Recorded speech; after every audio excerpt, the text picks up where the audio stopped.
Yvonda. Excellent. Thank you, thank you, thank you. That was Yvonda Lewis. Thank you, Yvonda. Okay, so Yvonda, are you staying on this call or you going to be in the forum for the next session on the 29th? No, I've been advised I can't stay on this. My meeting was postponed, so I can do this. So I will be on the Okay, call, and I just text you to go ahead and make me co-host. okay, perfect. Thank you. Okay, Yes. perfect timing. So we'll just give you a moment to introduce yourself before we start off with the first question. Oh, hi, I'm Yvonne Lewis. I'm running for treasurer for the next fiscal year. I'm currently your treasurer for this fiscal year that ends August 31st. All righty. So thank you for that, Yvonda. So our first question, again, this first question is for all of the candidates. So again, please be mindful. I see Naima Townsend on the call. Naima, can you be my timekeeper?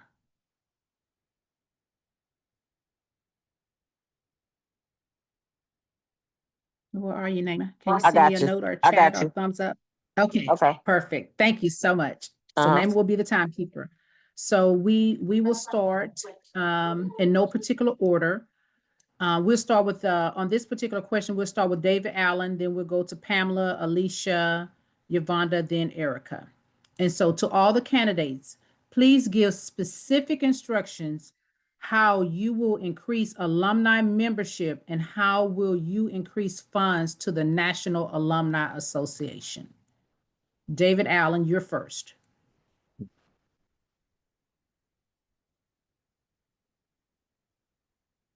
I believe activity does a lot, and I'll say that by way of example. I passed a few chapters on my way to the Houston chapter, driving over 50 miles because of the activities. The Houston chapter impressed me. It was a lot of what I was used to, getting things done, taking care of business, having fun, and raising money while we took care of the students.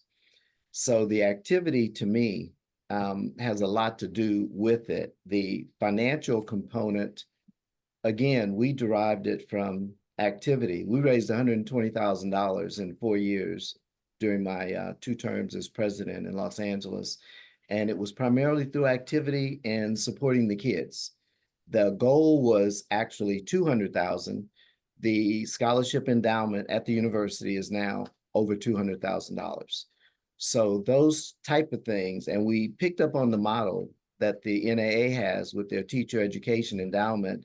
And in checking back at the time, we were the first chapter. Now I know there's several chapters that have endowments and several individuals, which I think is wonderful. But those are the type of things, in terms of looking to see, having the people do things. And we always did things and we raised money from everything we did, even having something in somebody's backyard. We charged and people paid and we raised money. Again, when you're doing it on behalf of the students, people will pay. They won't write a check to you or me, and I don't blame them, but they will write a check when we keep the students out front. Back to you, ma'am. Thank you, David Allen. Pamela, would you like to respond? Yes. As far as increasing alumni membership, I feel that if we have a presence at the graduation ceremonies at PV, we can get students then, well, graduates, and get them to join. I think a lot of the graduates, once they graduate, they have either no knowledge of the National Alumni Association or no one has approached them. So that's one way for us to gain more members, also more visibility. As far as increasing funds, again, when you get these new members in, right there, you're increasing funds. Not, and we also need to have fundraisers. If it's every chapter, have a fundraiser and a portion of the money is to give back to the Alumni Association, I feel that that would, be a start. Thank you. Thank you, Pamela. Alicia? Yes, so the first question regarding how to increase membership. Certainly, as my peers have stated previously, certainly increasing recruitment and also attracting those new graduates. You know, when I participated in my graduation ceremony this past weekend, inside of the degree cover, there was a letter from the National Alumni Association welcoming me into the association, as well as before the ceremony, we were given alumni pins. So being able to provide some type of gift to welcome in new graduates into the National Alumni Association is certainly showing a degree of welcoming, inviting, and the first step for them to become members, and thereby increasing our membership with our new graduates.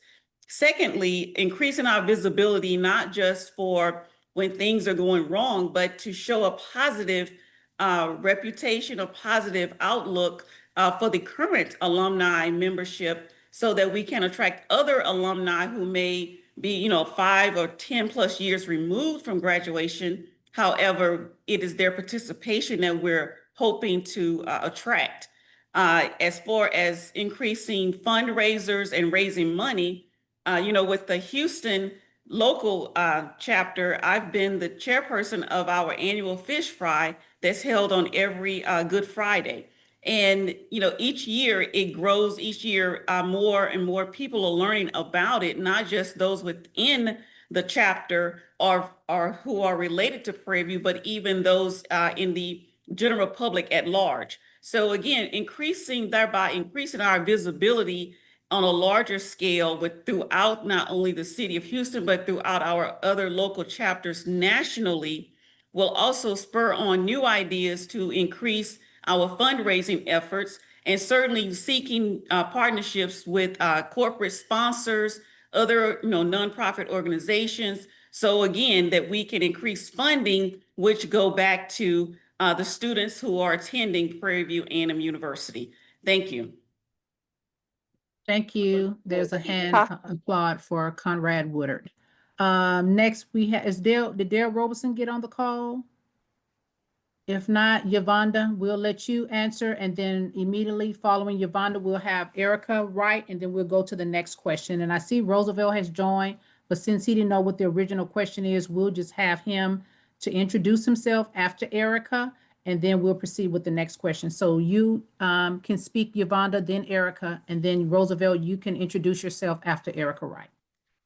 Hello, once again, to answer the question on how do we recruit, one of the things I did this year was make a banner, because we were sponsoring. I was doing different functions at the office, and we hosted combined functions with the Florida A&M chapter for games.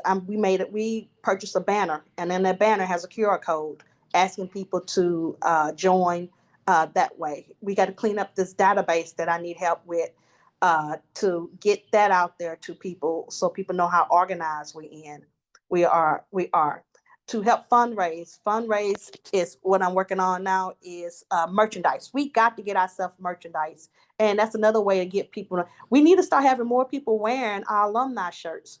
People don't really know we're alumni, so we wear our regular Prairie View shirts, but we need to start merchandising ourselves to wear our alumni merchandise. So that's why I'm gonna make an alumni store, so we can start purchasing, and I can start seeing more people with our alumni shirt on at different functions. So that is the goal, is to merchandise out next year and get that up and running with the support of this new board. Thank you.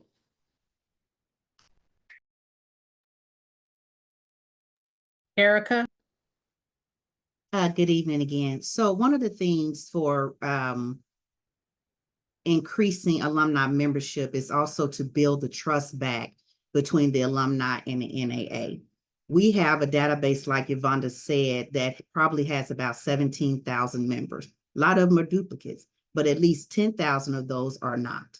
So now you have to ask, why are those people not currently financial with the NAA that once was? So now you have to go out there and build that trust back to say, this is who we are. We're here and we're here to serve. And regarding building up, increasing our funds, collaboration with the local chapters, building corporate sponsors, and getting a buy-in from our alumni on what fundraisers they will support. It can't be just the officers or the board saying these are the fundraisers that we're going to do, because we don't know if that's what people want to do.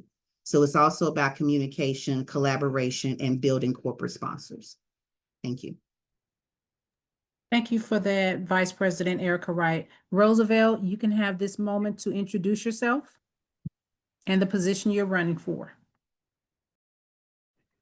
Yeah, good evening, everyone. Sorry that I was late. I had a business meeting that I was attending here locally in Houston. Again, my name is Roosevelt Huggins, class 92. I am a candidate or running for the presidency of this great organization, National Alumni Association of Prairie A&M University. Like I said, I've been involved with the national definitely for probably the last 15 years. Been a member of the Houston chapter. I was the president of the Kansas City chapter years ago, and then of late I've been involved with kind of affiliate organizations like the 1876 Athletic Foundation, really active there. So my major was mechanical engineering, graduated in 92, currently work for a major engineering firm that's based out of Kansas City, but I reside in Cypress, Texas. All righty. Thank you for that, Roosevelt. And for those that have just joined in, we're doing our question and answer session. We're asking everyone to keep their comments and or questions 2 minutes. 2 minutes, please. And Naima will be monitoring that. So as we proceed, the next question is from Ken Gray. He would like to know the deadline for the write-in candidates. So with the write-in candidates, as we know, the nomination committee put this information out, I believe, for almost 2 months. And so with that process, we had candidates to submit their applications. Can't remember what the deadline was. And then on May 10th, we took nominations from the floor. So with the nominations from the floor, we closed out the slate of candidates. So for write-in candidates, we are asking for all those write-in candidates to have all of their information and paperwork and necessary fees turned in by May 31st. Again, for all write-in candidates, all of your fees, and that will allow us time to verify and confirm all of the information prior to the ballots going to Thaddeus Gamble, who will chair the election process. So you will be listed, but only listed as a write-in candidate. However, for whatever position, you can go to the NAA Nominations Committee email if you need to receive the packet, but all of this information is on the National Alumni website if you would like to be added on as a write-in candidate. And again, that deadline is May 31st at 11:59 p.m. Central Time. So the next question is from Leslie Griggs. Will the NAA establish committees to appoint active alumni to support the goals of the executive board? I will turn that question over to Vice President Erica, since she currently serves on the board, and then we will also ask Yolanda Lewis to answer that question, as well as Roosevelt Huggins, since they currently serve on the National Alumni Board. And that answer is yes. We actually have committees now, some functioning and some are not. So that is one of the things that is one of my goals, is to rebuild that. So we will have those committees that can help build the NAA and the different things that we're looking to do and to get that support. We can't do it alone. So yes, committees are needed and will occur. Roosevelt, you want to take that question as well? And then Yvonne, you can take that question.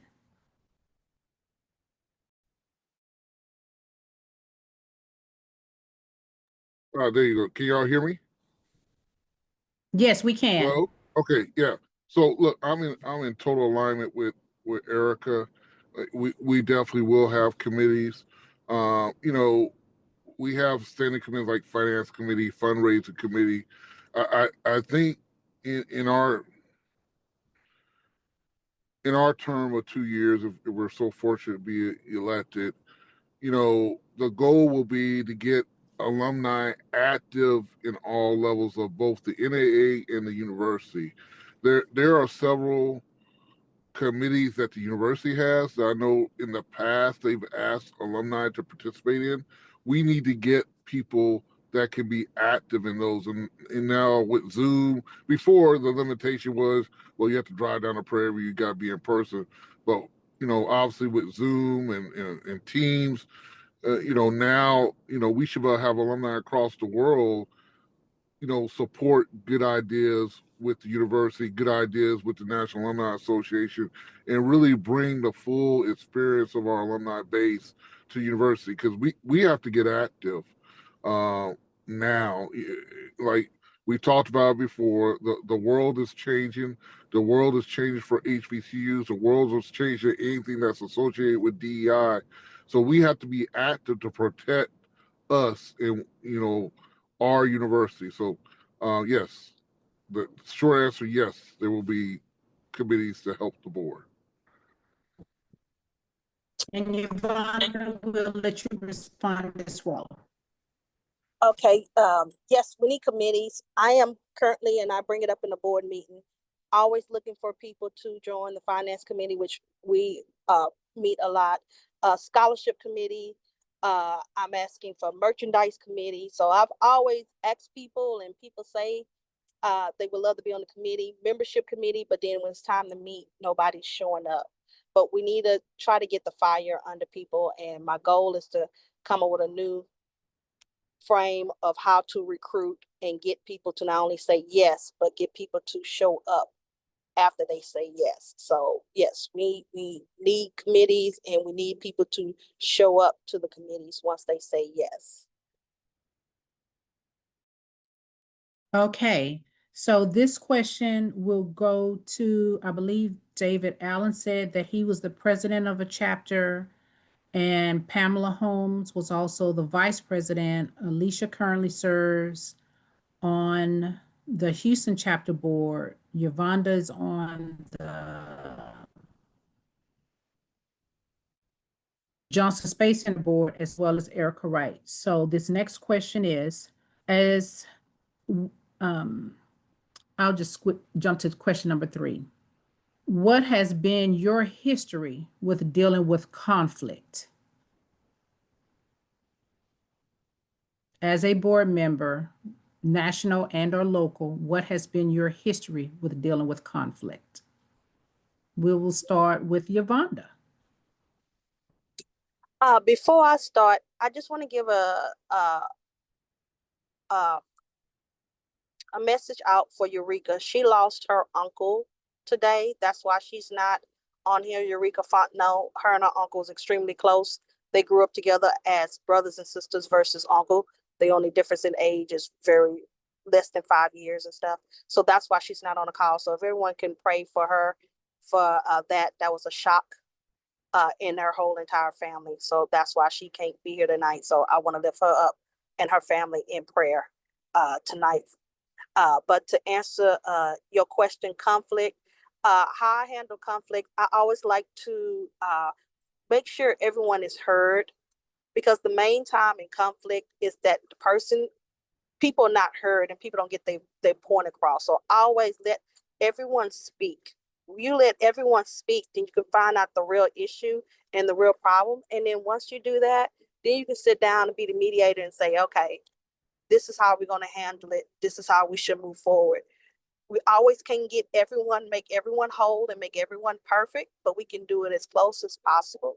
And we always need, for me, I keep my head on, ain't no sister raising up the bar if someone is already upset and outraged. Keep your voice low and understand where they're coming from and try to let them know that we hear you and we're going to do our best to work with you and get things resolved.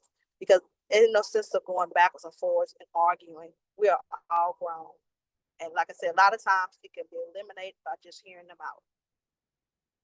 Thank you. Erica, I'll let you address that question. One thing you always have to remember is, if you was in the situation, what would you do? How would you want people to talk to you? How would you want people to address you? And so that is how you want to be respected, is how you turn around and respect somebody else. Listen. So many times we respond without listening to the problem or listening to the question. So listening and communication, effective communication. Not communication that is going to bring hostility, but communication that's going to bring peace. You're not going to always agree. There's going to be always someone that is not going to agree with whatever you say or whatever you do. But you got to understand, it's not about them. It ain't about you. It is about the outcome of what the purpose is, and that's the NAA. So again, you have to resolve it, or you have to approach it in a way of, how do you want to be addressed? And how do you want someone to speak to you? And how do you want someone to handle the situation that you're dealing with? All right, Roosevelt. Yeah, so I'm kind of like similar to Erica. Look, and I think if you've been in board meetings or been in other meetings with me talking about NAA activities, I will always say, what is the best outcome, or what are we looking as the best solution for the NAA? Not what is best for me, not what is best for the other party, what is best for the NAA, what is best for Prairie View A&M University. You know, in my business life, there was a time where, as a company, we had difficulty with another company. In fact, it was so bad, it was contentious at every meeting, until we both agreed, finally said, what is best for the project. And so I learned from that experience, like, when you could focus on the greater good, then everybody can get on. And it may not be the best for you personally, but once you realize we're all working for the greater good, and for the greater good here is what we all believe in, which is Prairie View University, which can be and is in some ways the best university in the nation. I mean, think about what a jewel it is, right?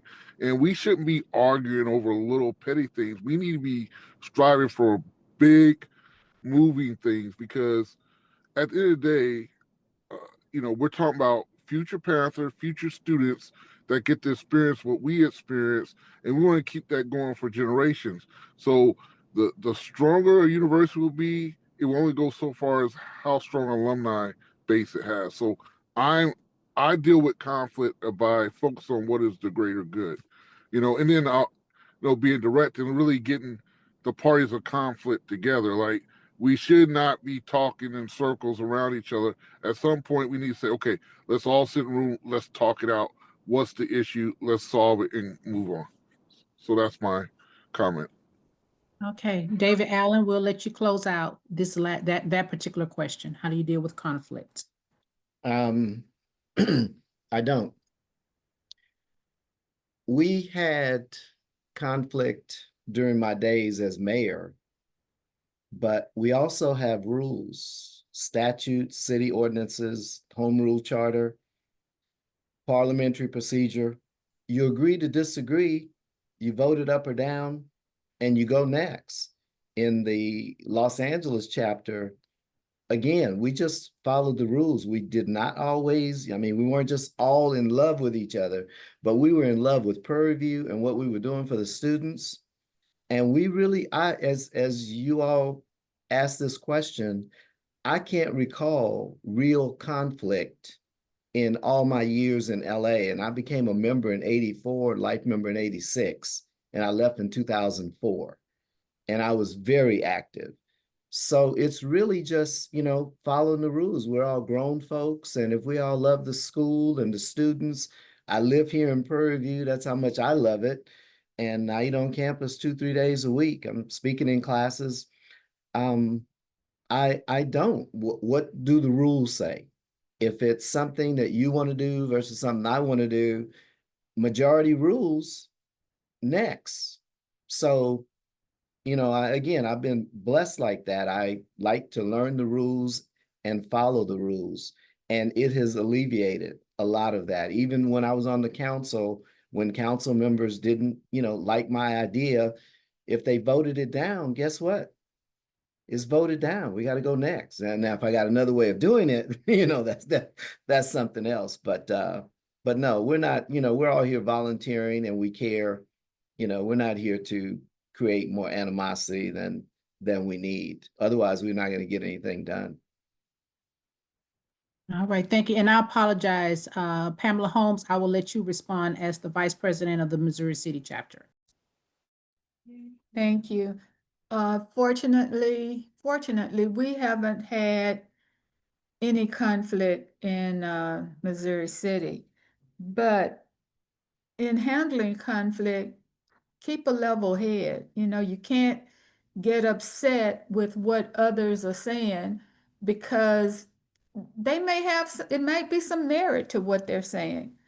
You need to listen to the concerns and listen with an open mind, and don't be judgmental.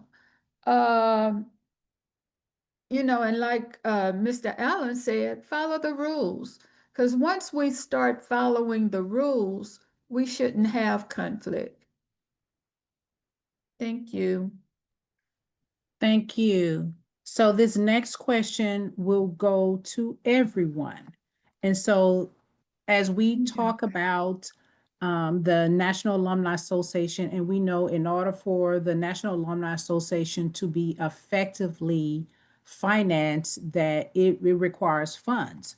So I will start with the candidate for president, Roosevelt, and move down the slate. How much have you personally, and you don't have to give a direct dollar amount, or when was the last time on the question it had how much have you given personally, but when was the last time you have personally given to the NAA, and for what aspect was that for?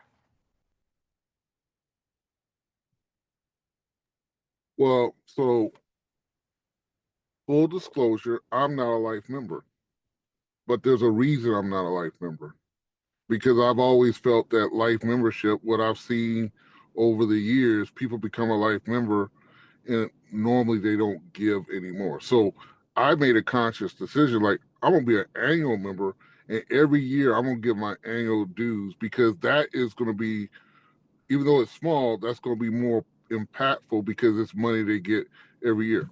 Now, I give to the local chapters personally.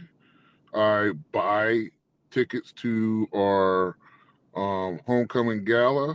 I bought merchandise. I give to the 1876 Athletic Foundation, which is not the NAA. I participate in the Dallas Gala. So I mean, I'm the type of person, like typically I'm given to multiple outlets that get money back to Prairie University. Now, if you know the history of the NAA, I guess we as a vehicle, I think what you've heard from the slate of candidates here is we need to step up kind of two things. One, we need to step up avenues to give to the Alumni Association, which is more than just membership, more than just a gala. That's a key thing. But also, when we give, we need to have the response mechanisms in place, because like sometimes when you give now, and Yvonne's done a wonderful job to be responsible. Years before, you give and I know for a fact you give, and then people say, well, I gave last year, but I never received anything back, a letter or nothing. So we got to have the response mechanisms to be in place. 2 So when minutes. people, oh, I'm sorry, I forgot about the 2 minutes. I'll wrap up. Thank That's you, it. Roosevelt. Erica, we'll move on to I you. could talk a lot. I'm sorry, I could talk a lot. 2 minutes, Erica. I am tickled because baby, that came out of nowhere. But for me, I am a life member. I became a life member, I believe, in 2022 or 23. I have given to money that have been asked for students in this past 24-25 fiscal year. And I also back into our Dallas chapter just donated $1,000 last August, and some of that money goes back to our university to help our students there. And the year before that, it was $750. So I have given not only to the NAA, as well as I've given to our local chapter that goes back to the university. Yolanda? I, Eureka, have started something from the JFC chapter in honor of Mark and Morris, former presidents of JFC, and asking us all to donate $190 for the 1901 fund. And so I have donated to that in honor of the 2 presidents from our chapter. This year, that's our fundraiser we have done this year. And besides that, I have supported, and people know of my own dime, have driven down to Prairie and them University almost every 2 weeks, cleaning up that house, reorganizing that house. I take care of all the finances and all the secretary duties, and everything right now of NAA is all on Yvonne Yvette Lewis. So that is my contribution to NAA. David Allen? Yvonne Lewis, next time you come down this way, if you'll let me know, and I'm in town, which is most of the time, I'll be glad to assist you with that. I used to stop up there all the time, you know, visiting with the folks and supporting the things that they were doing. My giving, I was actively involved in writing checks and collecting checks in paying off the mortgage with Mr. Higgs. I've supported the athletic chapter's annual ticket sales thing that Mr. Higgs and Miss Sadberry and them used to do on a regular basis. I used to go to the banquet quite a bit. I used to fly to Los Angeles to come and support a lot of things with the NAA. I've got a scholarship endowment on campus. I'm supporting the university for sure on a regular basis with students that I deal with down here who have issues, who need help. Some of them need funding. I've supported chapter events with, of course, my chapter in Houston, but also when I was with the San Antonio chapter, as well as the Prairie chapter and the athletic chapter. As a life member, I know there was a time when they were asking us to make as Roosevelt mentioned, I forgot what they call, well, it was a building fund or something like that. I wrote checks to that for some time before I moved over to Germany and lived in Europe for 3 years. But the giving, and I like what I think it was Yolanda mentioned, that 1901 or something, that's a specific thing. We need to come up with that from an NAA standpoint so that folks that write that check come to the NAA, similar to the Johnson Spaceship chapter. Me and Lynn Marsh used to work together quite a bit on the NAA 2 board. minutes. I'm done. All Thank you. righty. Pam, and then after Pam, Alicia, you can take the same question. Then we'll move on to the next question. Thank you. I have given to students that are in need. And I feel that if we initiate a yearly dues for the members or for the life members, we can get additional assets that way, additional funds. Because right now, when you become a life member, that's it. You know, you pay your money and that's it. And I've been a life member over 20 years. But in other organizations that I'm in, I'm a life member, but I still have to pay every year. Um, I know life membership has its benefits, and we are all expected to give, and we just need to give wholeheartedly, you know, without remorse. Thank you. And Alicia. Yes. Well, I am a true believer in giving time, talent, and treasure. So I'll start with my treasure. I've given through my annual dues. I've given through the support of the galas, as well as other multiple fundraisers that have been sponsored by the NAA. I've also am a contributor through other organizations such as Epsilon Gamma Iota, where I've served previously on their board and continue to give towards the endowment fund that was set up through that organization. And all of these streams benefit the students at Prairie View A&M University. I'm also a giver and contributor through my sorority, Alpha Kappa Alpha Sorority Incorporated, through the Zeta Gamma undergraduate chapter, as well as Zeta Gamma Omega, the graduate chapter there. Through my time, I volunteer my time currently through the Houston local alumni chapter. I've served as secretary for the past 4 years. Certainly, as I stated previously, I serve as the chairperson of the annual fish fry that we host. And I'm supportive of other activities and fundraisers that we have that are direct beneficial to the students of Prairie View. And I would give more because I truly believe in Prairie View being the gym that Roosevelt mentioned, not just because I'm a graduate there, but because I am active there and continue to pour into the students there, especially through the engineering, the College of Engineering, and through the Department of Chemical Engineering. So to have my continued support and what really prompted me to run for the office of secretary with the NAA is that through communications and lack of transparency and lack of trust, I decided it was time to put not just my money there, but also my time to help make a difference so that others can continue to benefit from the work of the collective 2 group through minutes. the NAA. All righty. Thank you. Thank you, Alicia. So this next question is for the current board members. So Roosevelt Huggins, Erica Wright, and Yvonne Lewis. And I just read the message that Freddie Roberts is not able to attend.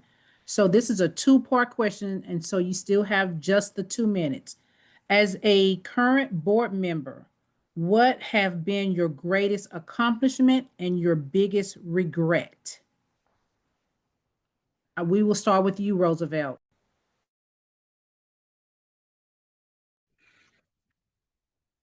I guess start with my biggest regret. Um, my biggest regret is that I wasn't able to influence a more harmonious board, and I'll just leave it at that. That's my biggest regret. Like, um, I think the greatest accomplishment as a board, and I'm big in the team. I really thought the as a board, our accomplishment with the Bahamas convention, um, it was a good convention. As far as the slate, and we had lots of nights and discussions on it. But in terms of a slate of people, the experience, it was a grade A convention. I think that would be the greatest accomplishment as a board. I guess as myself, really in my role as financial secretary on the board, I think I felt like my greatest accomplishment would be it was more of a support role. So that's different from me because I've always taken like high leadership roles, but I really embellished the support role, which meaning giving my thoughts to people and really giving a during this last year kind of a quieting voice to whatever was going on and trying to seek again and influence what is the better good for the NAA and PV. So that was, I think, my greatest accomplishment. Okay, Yvonne, we'll have you to answer the question next. Is this a NAA thing or anything in my other organizations? No, this is specifically for the NAA.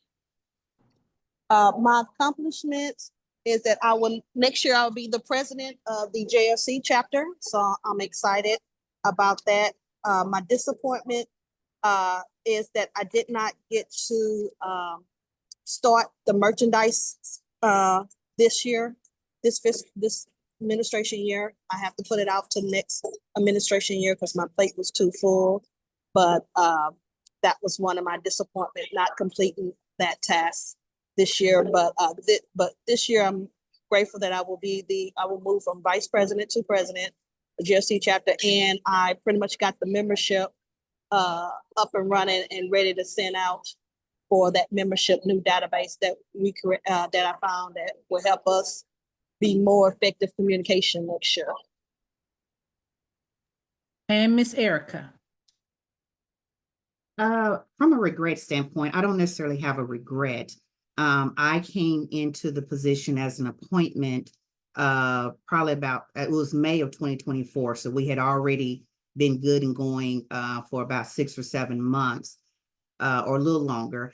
And so I don't have a regret, but I will say I think there was some things that still could have been done. From an accomplishment, I feel like I was a listening ear. I feel like I was a peacemaker in a lot of ways. I definitely was a support in many ways to whomever called and whoever needed me. And so I think that just being a voice of reason in the middle of, at times, chaos was definitely an accomplishment. Thank you. Okay, thank you for that. So this next question, I believe it was from B Apple. So he asks, any candidate, how would you like to increase the attendance for the NAA meetings as so for this one?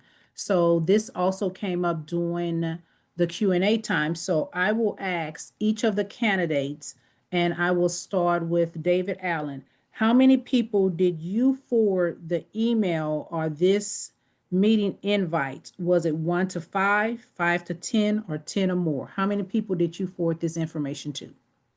I think I got a couple of thousand people on because I posted on Facebook. I didn't just forward it. I texted to some people, but I posted. I mean, I'm proud of, what we have at Prairie View and what we're trying to do, things that we've done. But I love my university and anyone that knows me. But yeah, I can't count how many people I sent it to. On a personal level, I mean, I know I sent it to like 40 people on our local City of Prairie View text thing, that type of thing. Pamela Holmes? I forwarded the information to 20 plus people. The exact number I really can't tell you. I've also forwarded to Gen X, these younger folks who just aren't concerned, or they feel that we can't support them, or, oh, the Alumni Association, that's nothing but old folks. So I have been talking with them, and I did forward this information to them. All right, Alicia, Dr. Kizzy? Yes, about 15 to 20. Sent it out to not only some of my peers whom I graduated with, but some of the younger, more recent graduates whom I know, as well as those who are not just in the state of Texas, but who are, in other areas across the world. So I sent it pretty globally. All righty, and Yvonne? And this is personally not through the NAA. Since I was the one who put it out through NAA to 17,000 people, and I set it up to keep referring out, that's the only time I had to do was make sure NAA members got it. Sorry. Okay. Thank you for your honesty. Erica? I sent it probably to about 50 to 60 people that I know here in the Dallas area, and a few of them that are beyond in the Fort Worth area as well, that I know are either members of the NAA, want to be a member of the NAA, or have a desire to even be in a local chapter. And then my chapter, Dallas Alumni, has definitely supported, because we send it out to our members, and a few are on here supporting as well today. And Roosevelt. Yeah, I think, well, the previous meeting I sent out to a dozen folks, and I reposted on my Facebook page. This meeting here, I don't think I reposted it, or I may have sent out just to a few people, if I recall correctly. Okay. Again, thank you all for the honesty. So we will start with candidate for Vice President, Erica Wright. What are your non-negotiables for the position that you're running for? Lack of respect is non-negotiable. Lack of service is non-negotiable. If you make a commitment, uphold your commitment. What you do is your integrity, and you need to uphold that integrity. So what I will not accept is the lack of respect of a position. You may not always agree, but you have to learn to agree to disagree with respect. So that is one of my non-negotiables. Thank you. Yvonda? I piggyback on Erica. This is a free position.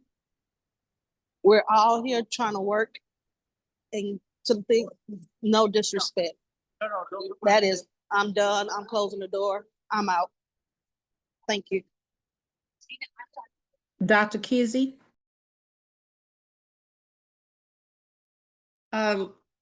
Lack of respect, most certainly, and also lack of integrity. If a person lacks integrity, it's kind of hard for me to, I have to pray for that person. I'll just put it that way. So lack of respect and lack of integrity. Thank you. Thank you. Pamela? I think we're all on the same page with lack of respect. Once you lose the respect of someone, that's it. So lack of respect, and again, and also work ethic. Do your job and do it to the best of your ability. Great. And then David Allen.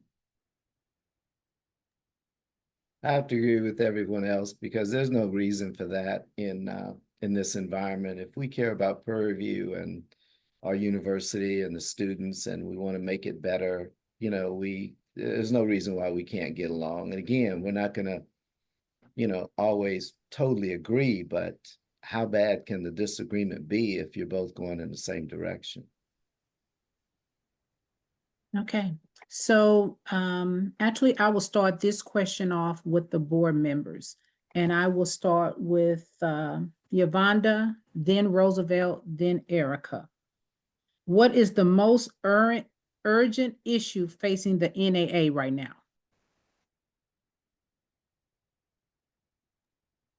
Organization, us coming together. Out of the 17,000 people in the database, roughly, I'm gonna take it down to 7,000. Let's be realistic.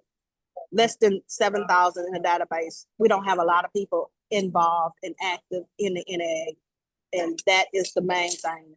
We're losing people, and that's what we got to retain what we currently have, but we can't do anything else. We got to learn to retain what we currently have. Roosevelt? Yeah, so I heard urgent, and that's one, but like I want to say there's two things that are equally as urgent. So one is Yvonne's totally right. Like our organization, I mentioned it earlier, like response, how we respond, resources, just the organization of doing business. That's urgent. But the second thing is we need a new spirit, a new momentum. I think in this whole slate of people that are running, currently unopposed, maybe we'll be opposed here. But what you're seeing and what you're hearing is we all believe we need a new spirit, uh, a goal of activism, a goal of Prairie View is the best. Like really focus on the positives of Prairie View. We hear so much negativity. Like you didn't ask me about the non-negotiable, but one of the pet peeves I hate is when our own Panthers, even if it's in the PV chat, like really chastise our university. Like there's better ways to handle it than going on Facebook and say, "Oh man, our people just did something wrong." Like always, like let's seek positive and let's tackle the issues, but let's get a momentum of positiveness. So those are the two things. Sorry, I think I stayed under 2 minutes. You did. She didn't call you out. And then Miss Okay, Erica. thank you. One is hard, but I will say this: rebuild the relationship with the NAA and the university, rebuild the foundation of each elected position on the NAA. And again, build the trust back up between the alumni and the NAA. If we can get those things in order, the NAA is going to be a force to be reckoned with. Thank you. Great. And that is a great segue to the next question is, how do you plan to strengthen collaboration between the NAA and the Prairie View A&M University? So Miss Erica, we'll give you an extra 2 minutes to expound on that. Regular meetings with the Office of Development, the Office of Alumni Affairs, hearing from our university president, her goals of the NAA, and allowing us to give her our goals of the NAA. Again, we're not here by ourselves. We're here to be a force to be reckoned with for the university and for the alumni and for these students. We can't build nobody up if we're not building up ourselves first. David Allen, I'll let you expound on that as well.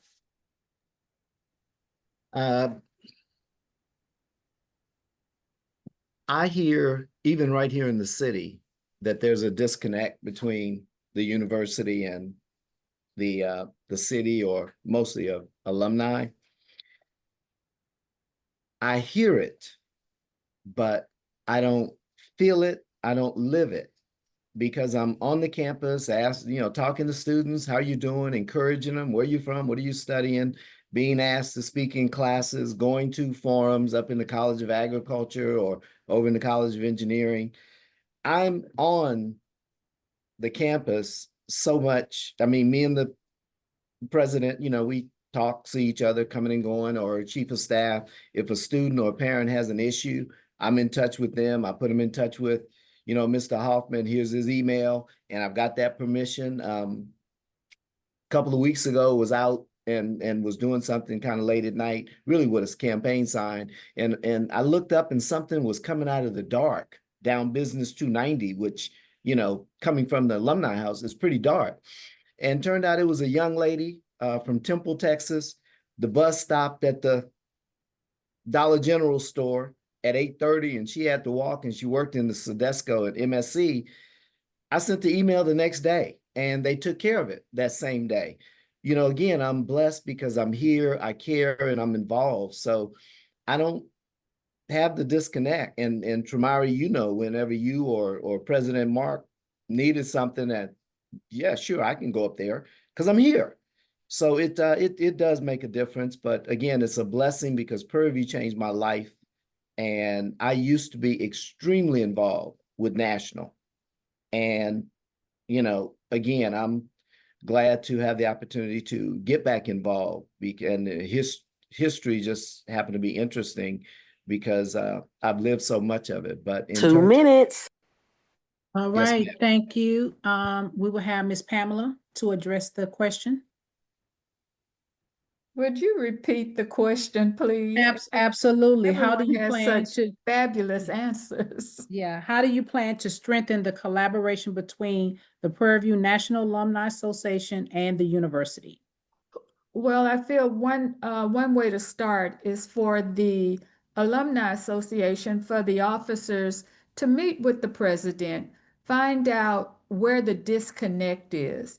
Now, she may not know, and the future president may not know, but we need to come together to see where is it that we can assist the university, and the university can also help us in recruiting.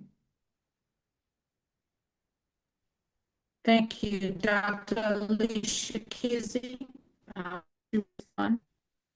Yes, certainly, number one, communication, being able to open up the lines of communication between the university as well as the Alumni Association.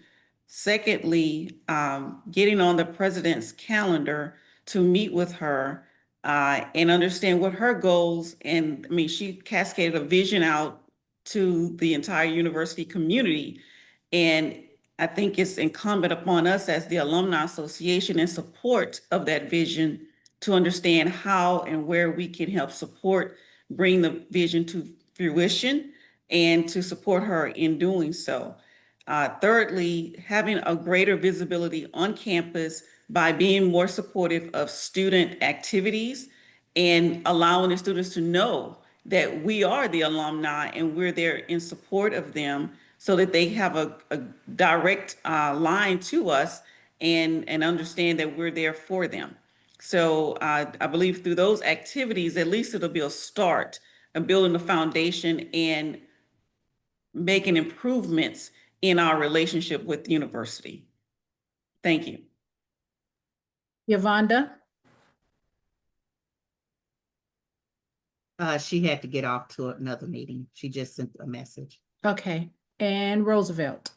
Yeah, look, and Elisa Kizzy, you took some of the things I'm going to say, but I'm going to tell you this.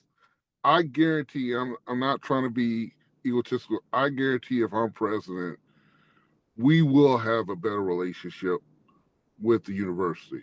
Like, that's where I'm good at. I feel like I'm strong at relationships. I build relationships.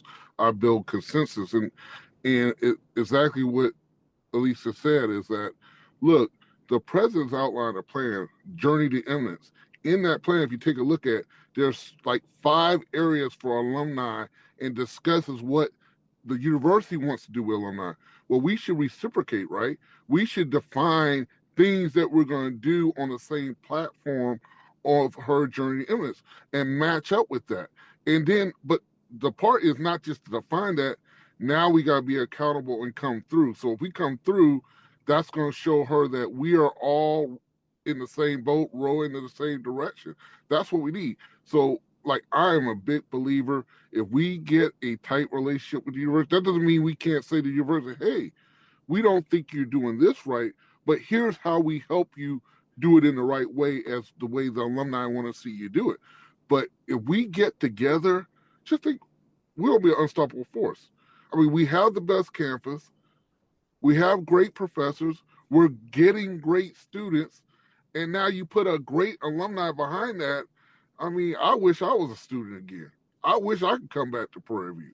Because I mean, and I have 2 daughters there now, so I should have said that in the money situation. Where do I give my money to Prairie View? Well, my daughters are taking my money. I'm sorry, I forgot to mention that. Right, they're taking my cash. So, but I mean, I'm almost lost for words. Like, how great a vision we could be.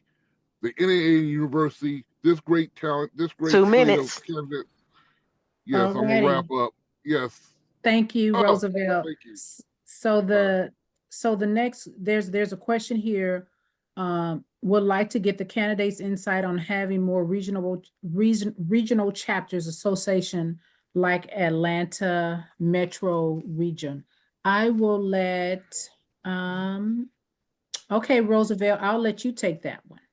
Well, I mean, look, everybody doesn't live in Houston. Everybody doesn't live in Texas, right? So we have to create some programs that help build alumni experiences in those other cities. You know, one of our responsibilities and mission is to have to generate experience for alumni. So what most alumni, and I did live away from Texas for 17 years, so I have a little experience. Most alumni, when they live away, they want a couple things. They want to know more information about the university, what's going on, because they don't get that in their normal way. So us providing more information and avenues to get information to alumni away is away is good. The second thing, they want to give money to local students that are going to Prairie View. So what can the nationals do? Why not us subsidize? So if the land chapter is giving a $1,000 scholarship, maybe the nationals could boost that with another 1,000. So now you have $2,000 worth of scholarships coming from Atlanta to university. We have to do ways to get people employed in the regional offices, but regional offices, regional chapters. But I think those are some of the quick ways to do it. And I only have 2 minutes, so I can't go longer. Thank you. Okay. So the next question will also go to you, candidate Huggins, and this is from Oh. Tony Young. So for the president, what are the benefits and current sponsorships for joining the NAA?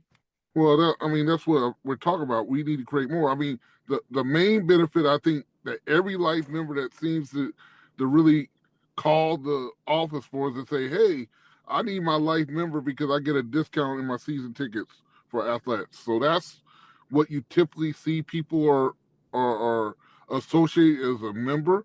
I think there's a status for being a life membership, but there's no, besides that, I don't recall there's any other tangible benefits unless I'm missing. You know, we're going to have a credit card that under President Falls that he's developing this credit card program. You used to get in the past, if you had a membership, you get a discount in the bookstore. But I think that's one of the things that I think Yvonda and others have talked about. We need to create more tangible benefits that when you become a part of us, it's recognized and there's a tangible benefit for you as a alumni member. Okay, and Hopefully I'm I gonna let answered. I'm gonna let you keep Oh, talking, Roosevelt. There's another question. What are the oh wow. goals of the incoming president? Well, I said it earlier. One of the goals is to be close to university. The world or the nation is attacking anything Black, African American, right? Our we need to be friends with our state legislature. We need to be a partner of the university within the state. So in order to do that, you have to be closer and get aligned views and aligned activities with the university. So that's one of the goals. The second goal is, like Yvonda says, we need to create more avenues of funds. All right. So we need to raise more money. Typically, the NAA has raised money by dropping the life memberships. Our goal is not to do that. We want to find true avenues of funds. And the second thing is, wherever funds we get, we need it going back to the university, right? We shouldn't be like at 5% of the funds we bring in, that's all that gets to university. We should be like at 50% or higher. So that's the goal, right? To get the alumni funds and get back to university. And then the fourth one, the goal is to increase the experience of alumni. And I think I probably at a minute and 45 seconds, so I probably can't go into 5 different topics of how to do that. But there's different ways to increase the experience of being an alumni member within the NAA and get that. So that's my answer. All right, thank you, Roosevelt. So this next question, we will ask each of the candidates to speak on it. I know David Allen had to jump off, so we will start with Pamela Holmes, then Alicia, then I think Yvonne's off, and then Erica, then Roosevelt.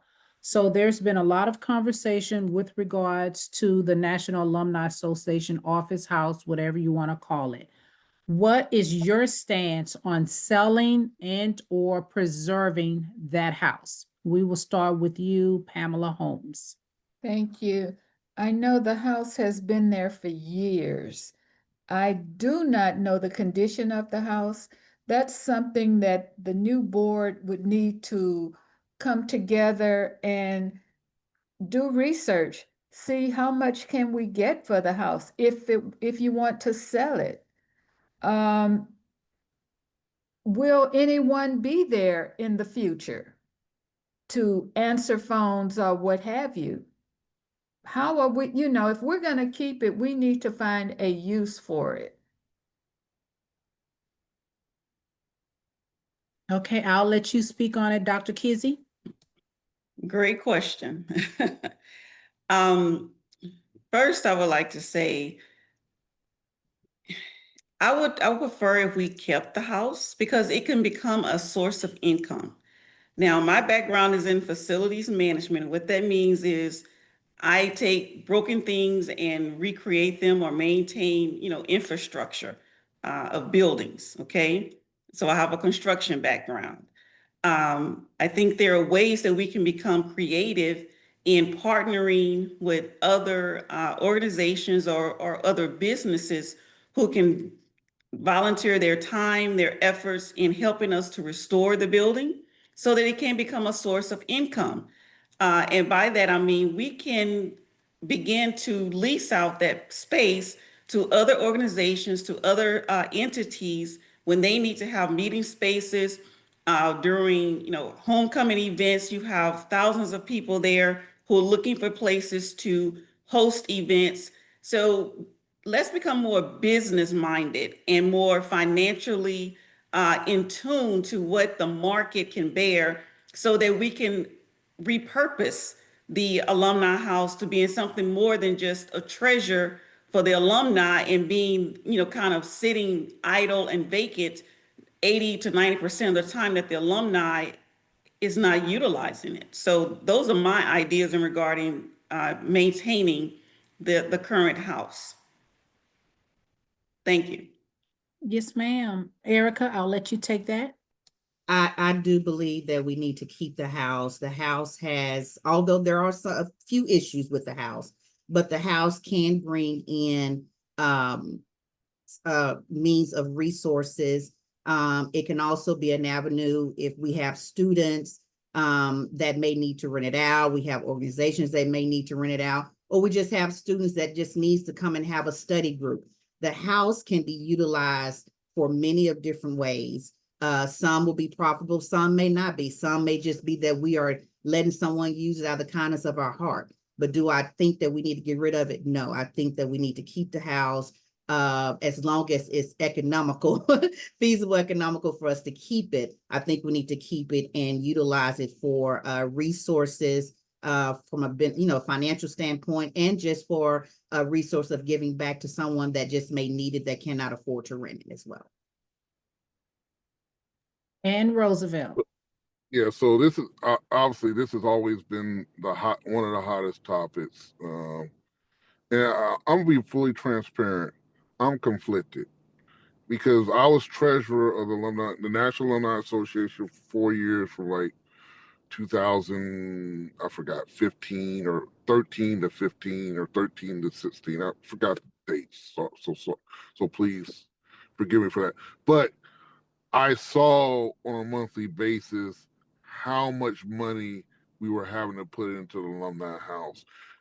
Because of its age, the HVAC, the roof, the pavement, window seals. I mean, it was a hit every month, then every year, and it really was draining us. So, but I also see it's a symbol of independence, meaning the university itself is part of Texas University system. The NAA has been this long beacon of independence, and that house is a symbol of that. So I get that too.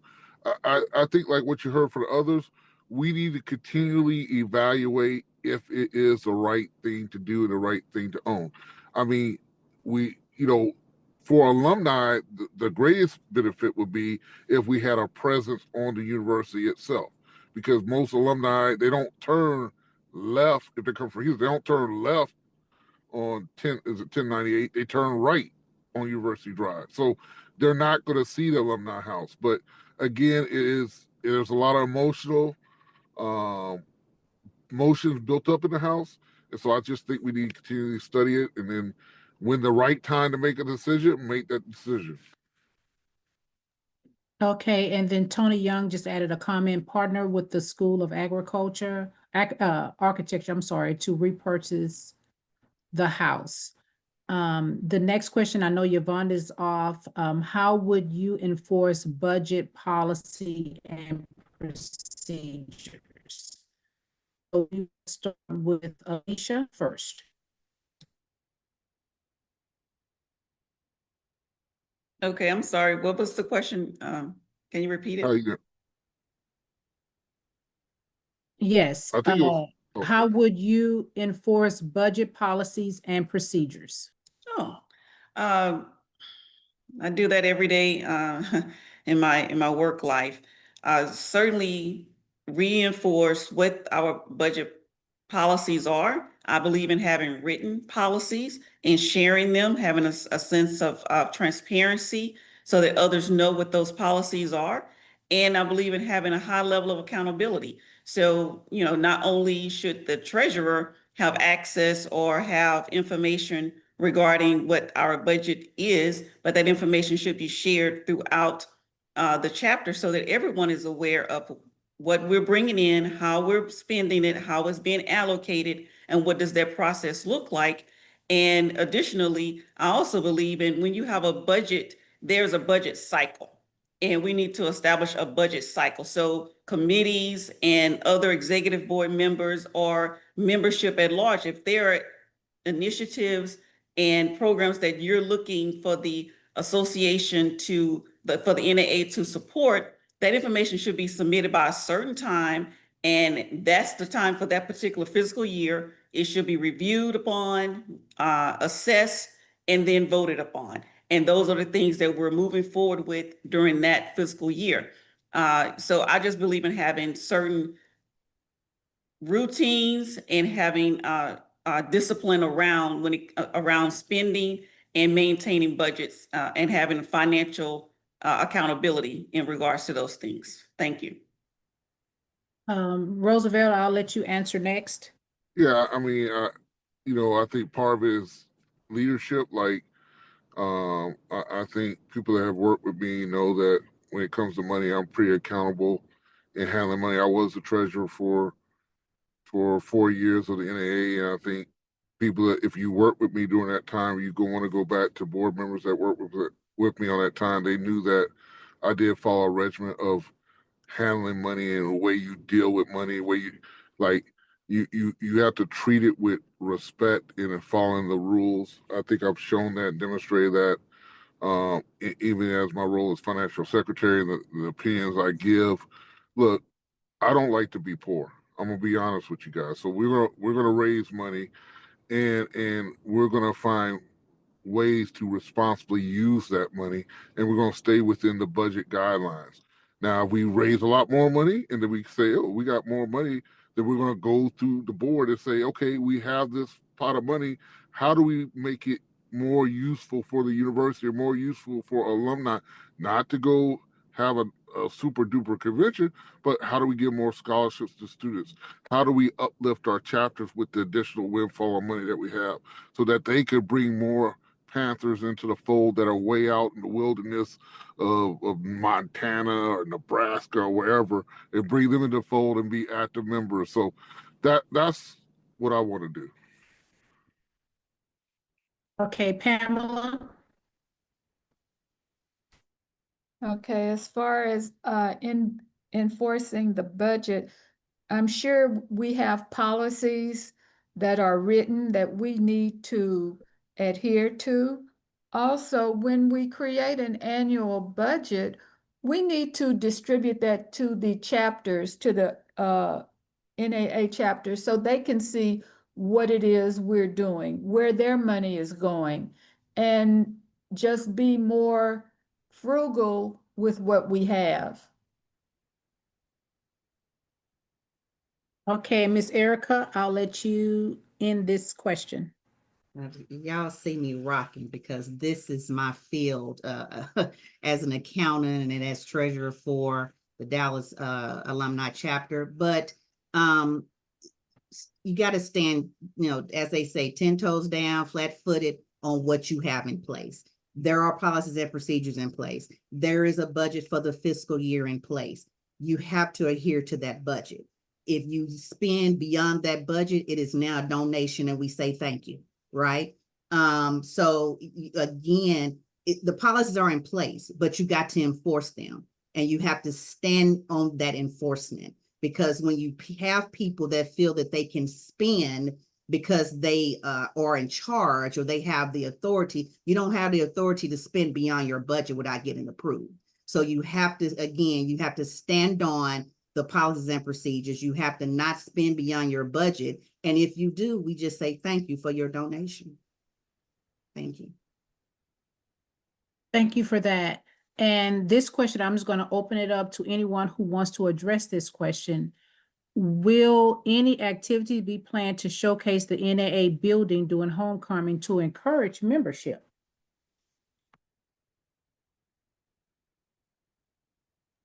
I mean, I think we'll look at it. I think if I recall, Yvonne, the last homecoming, she did have the building open. I mean, it's just, again, at least for me, in my view is most people turn right on 1098 or University Drive versus left, right, on University Drive. So during homecoming, it's hard to get people to go that distance and be there. I think, in my view, the presence should be on the campus, when we're trying to do our activities for around homecoming. That's just my view. But, I think that's one of the things that as a board, as this new group, that we'll talk about and come up with the best plan. The best plan may be to be out there, but that's just my view.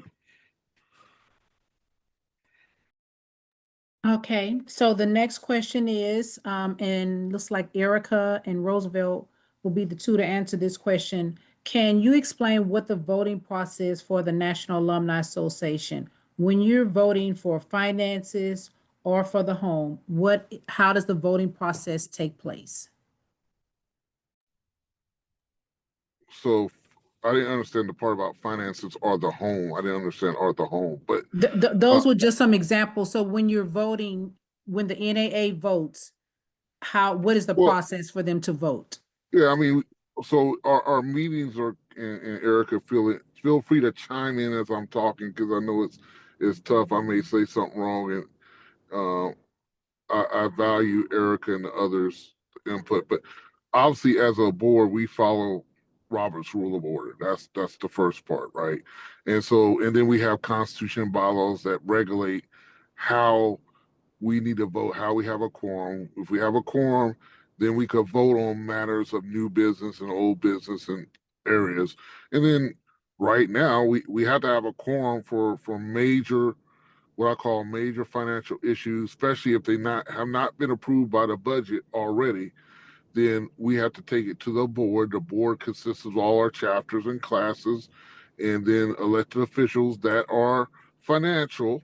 And then if we have a quorum, then we do a yes or no vote under the auspices of Robert's Rule of Order. And then based on that vote, we're able to do what the vote says. That's the way I see it. Erica? And that is correct, Roosevelt. I think what people have to understand, it is not the entire alumni that is voting. When we're looking at voting, it is the board of directors. And the board of directors is the president or their representative of each financial chapter, plus your elected officers. The only one that normally does not have an opportunity to vote is the president. So that's who normally does all the voting. So when it's presented normally at a board meeting. And then those are who votes for the yay and nay, the yes and no's of what we do for the NAA. It is not, unfortunately, it is not the entire body, except for when you're doing elections. But when you're looking at things that are voted upon at the meetings, it is the elected president from each chapter and your elected officers. I hope that answered the question. Okay, thank you, Erica. So we have two last questions.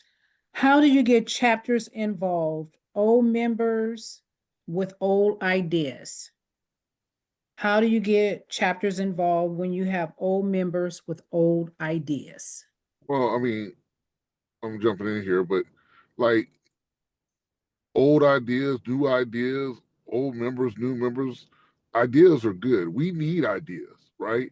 I don't, you know, some say to my view is this: if you have an idea, and I don't need to judge that idea. What I need to do is help you help shape that idea to something that is useful for the alumni association or the university. I should be a conduit for your idea coming to fruition and how that comes about, right? And usually, if you do that as a leader, you're going to find that people are going to be more responsive and they're going to be accountable and they're going to follow through on their idea. Like there's a lot of ideas that I don't agree with, but in this role as president, I'm going to have to say, okay, let me think about your idea and how we implement it, and let's see if we could do that. And if I think if you take that posture, I think that's how you deal with, if you want to call old members with old ideas. Did you want to chime into that question, Erica, as well as Alicia and Pamela? Yeah, I would chime in. So what our chapters have to understand is there's always a need sometimes for a change, right? So I wouldn't call an idea old, but I will say that there's times that there has to be some fresh ideas. And so chapters would need to be trained on how some of those ideas come about. How do you function as a chapter? We need to make sure that the chapters are have some policies and procedures in place as well as them building on what the Constitution and bylaws are for the NAA. We have a lot of chapters whose leadership has been in place a very, very long time. And they need to ask themselves, are we growing? And a lot of chapters are not growing because the leadership has not changed. And that's where your ideas become stale because it's the same ideas you've been doing for the last 7, 8, 10, 15 years. So it's a growing process that needs to happen across the board with the chapters. And it starts with the NAA, making sure they are equipped with what they need. Alicia? Yes, I would add, if a local chapter is feeling as though they're being held back or being stagnant because of their leadership, then I would invite them to not only increase their membership, but because a part of that partnership is through the NAA and increasing our visibility overall, so that local chapters can increase their membership. And through the increase and the growth of their local chapter, they're able to vote in new membership. So now we're talking about member engagement. So if you are feeling as though your local chapter is not growing and the ideas are not fresh, whatever that means to that particular local chapter, then to me that says either you're seeking a change in leadership for your local chapter, and the way you gain that change of leadership is that someone new or someone different will have to step forward and put themselves in a position to be voted into a position that now the new ideas and other ideas can be funneled through that leadership position that will make its way to the NAA. So I encourage local chapters to do that, to increase their membership so that engagement can be increased as well. Thank you. Thank you. And Pamela, I'll let you address it as well. Okay, change is hard. A lot of people do not adapt to change. It's just difficult. That's just a way of life. But I think if we have ideas that some people say are old or outdated, maybe we need to tweak them to bring them up to date. All ideas, even though they may be old, That doesn't mean they're not good ideas. You just have to find what works for your chapter and then go from there. Thank you. And then there's last two questions, and then I will give the closing remarks with regards to, there's a question here with regards to the alumni database and voting. So I will address those questions. So let's see, we'll take this next question. This is for candidate for President Roosevelt Huggins. What will you take from the current president, Mark Falls, and what will you take away from President Mark Falls? Look, President Mark Falls is a great man. He's a great Panther. And, you know, I was listening to the graduation ceremonies this weekend, and I listened to hear him speak, and man, I just became inspirational in how he delivered, you know, the inspiration to the students of what they can be, where they can go. That's what I would take from Mark Falls. I mean, you know, I don't know the base of this question, but you know, Mark Falls is a great Panther. He loves Prairie View University, and he worked every day to do what he thought was right for the National Alumni Association and in support of Prairie View University. He spent a lot of money of his own. He spent a lot of his time. He's you know, he made some difficult decisions that weren't politically supported, and so, you know, I would say he's a great Panther, and he did a lot of great things. So I would take his speaking skills, the way he delivered, the way he showed the passion for the university. What I would take away, I don't think it's right to. I don't want to be like Trump did Obama and or stuff, or Trump did Biden. I don't believe in that. So I'm just gonna let that go in terms of what I would take away. Just, you know, that's I don't if that's something that you have to vote no against because of the answer, I'll just let you vote no. I'm not going to speak ill of the past president because he's a Panther. And for me, I know I'm going past 2 minutes, but I'm gonna just say, when you're a Panther, when you're a Prairie View 2 minutes. person, I know I got need about 30 more seconds, but when you're a Prairie View person, you have a certain level of respect from me as being a Prairie View person, and that's I'm gonna end it as that. Okay, and so the very last question, and we will take it for the last four candidates that's on the call. What is your vision with partnering with the city of Prairie View? And we will start at Pamela, then Alicia, then Erica, then Roosevelt, then I will give my closing remarks. Wow, you did have to start with me. With partnering with the city of Prairie View, we would need to first know who's in office, who's in charge, and have a meeting with them. Let them know what our plan is as an alumni association and how we plan to assist the city. And what can the city give to us? It's a two-way street. Thank you. Yes, ma'am. Thank you, Dr. Alicia. Yes.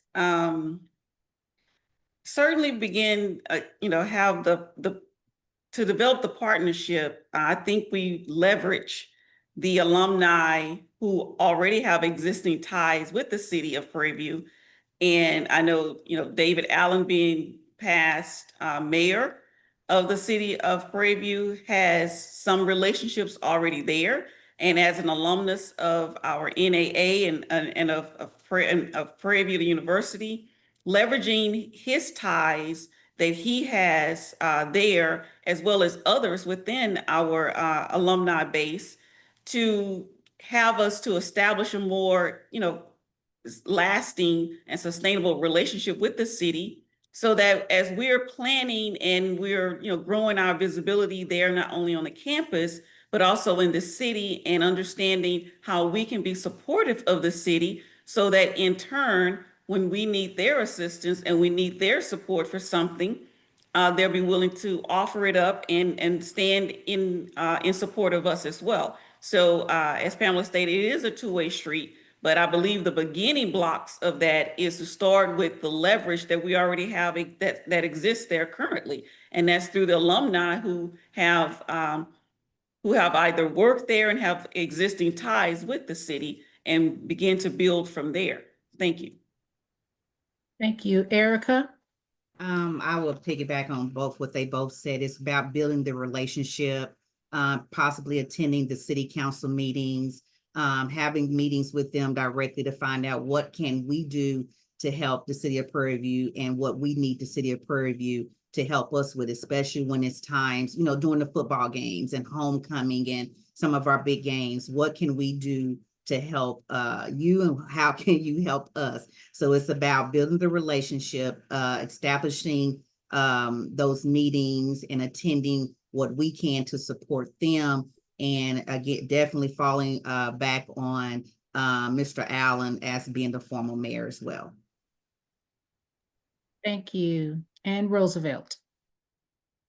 Yeah, I mean, I agree with everything. Look, I said that we're going to form partnerships that to be Waller County, Prairie View, City of Prairie View, the state of Texas. Those are all channel partners for Prairie View A&M University and Prairie View alumni. What we have to do is to use our influence, and so the City of Prairie View, to use the City of Prairie View alumni that are there to say, hey, City of Prairie View, what more can you do for the university? What more can you do for our alumni situation? And because, again, it's interesting how if you drive down 290, you see stuff in Hempstead, a lot of stuff. Then you get to Prairie View, no stuff, a little bit coming out. Then you get past Prairie View, lots of stuff. Like, what is the county, what's the city, why are they not helping build stuff that supports the university? So that's, we need to be a conduit for that. We need to help build relationships. So yeah, we'll have a relationship with the city. All right, thank you. Thank you all for all of your responses, for your patience, and just being very transparent, but most importantly, so putting your name in as a slate for the candidates for the Prairie View National Association. Let's just give yourself a round of applause. I want to add a note, Mildred Robinson, she put, and this is going back to the restoration and keeping or selling the home. Perhaps place a historic marker on the house, have a room as a historic library, the other rooms, meeting spaces, etc. Get alumni to donate toward repurposing the home. So thank you for that, Mildred Robinson. So the final comments that I have is there were a couple of questions with regards to voting, when the voting will take place, how will that take place? So Thaddeus Gamble, many of you know Thaddeus, I believe he's class of 1986. He is the election chair. He will be spearheading the election process. So at the end of May 31st, once I turn in all the slate of the candidates, and again, going back to if you want to be a write-in candidate, that last date to do that is on May 31st. I will turn that over to Thaddeus and his team. So within probably the next week, if not sooner, each of you will receive an email. That email will ask you to confirm your information. One of the questions was, how accurate is the alumni database? Will I receive the information? And we all know the answer to that is no. So with that being said, if you're not receiving any information from the National Alumni Association, I know just on today, I sent out several emails because people didn't know about this event who are national members.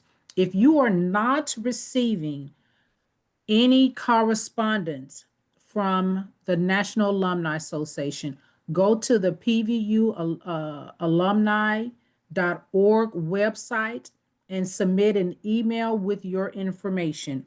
If you have not received, probably within the next 2 weeks, an email for you to confirm your name, your class year, and how you would like to receive your ballot,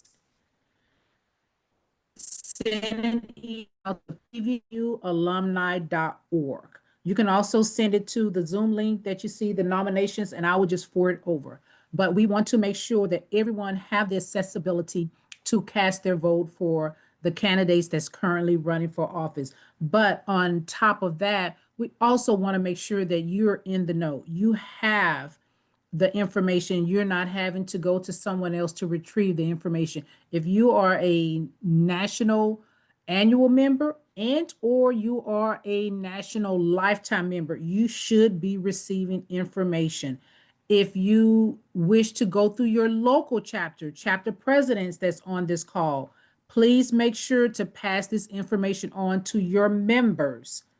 Please make sure to pass this information on to your members that we need to have their information. Majority of the ballots will be sent via electronically unless you specifically request to have it mailed. Let me repeat that. All the ballots will be done electronically unless you specifically request to have that done via mail. Roosevelt was part of the election process and to do the review and recap, and there were hundreds of letters that was returned for whatever reason. So we don't want to again waste useful dollars and time, but also we want to make sure that everybody have the opportunity to cast their vote. So be sure to look for that email.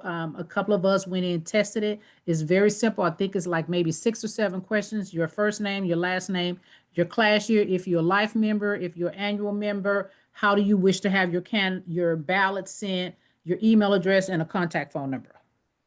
Really short and simple. So at this time, if there are no other questions on the call, where will the voting be counted? It will be counted at the National Alumni Association. Again, I believe Thaddeus will be on the next meeting, which is it's just more or less of a repeated meeting here. If more questions come in, we'll address those questions. We want to give everybody an opportunity because we know everyone is so busy. And if those individuals that were not able to attend this meeting, they will have the opportunity to attend the 29th meeting. For those candidates on a call, you do have the option. You're more than welcome to attend the next meeting. It may be other individuals that was not on this call that may be on the next call. The questions will not be repeated. So there will be a different slate of questions that will come through. So Yvonne, as she stated earlier, she will send out the request again for people to send in their questions to be addressed.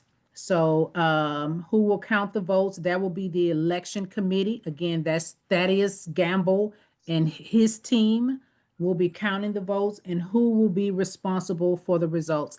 Again, that will be Thaddeus Gamble and the election committee. If Tamara, there, can I answer yes, part of that question about the results counting? yes. For part of it, if that's done, if it's done in election runner, when the timer goes off for any additional ballots or to be stopped, the system automatically counts every vote and sends that information to the election The chair. election committee, correct. And that will be Thaddeus Gamble. And I know that for the mail-in ballots, they will have to be returned by a specified postmark date. What that date is, I do not know.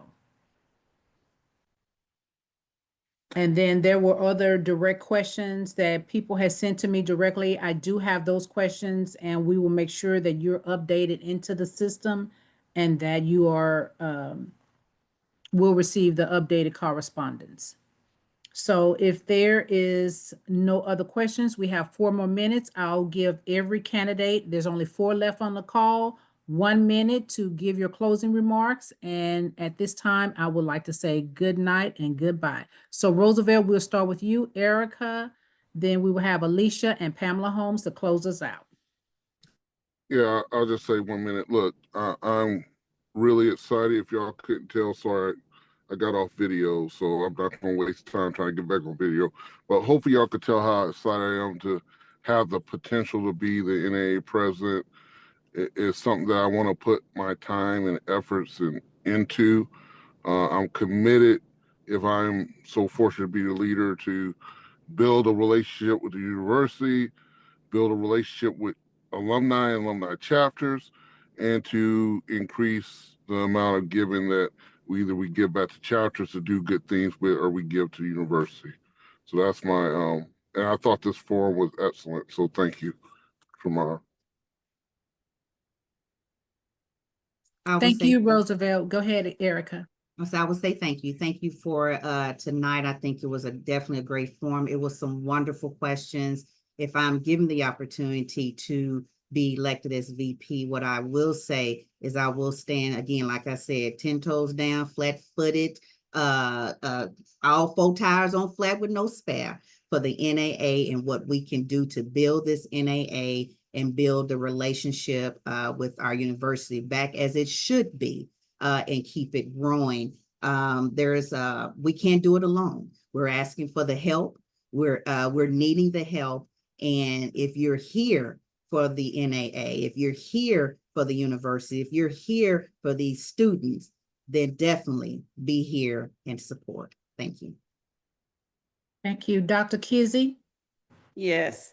First and foremost, I would like to say thank you. Thank you for taking your time to tune in to hear what each of us, the candidates, have to share, and in sharing our vision of how to make the NAA a great alumni organization.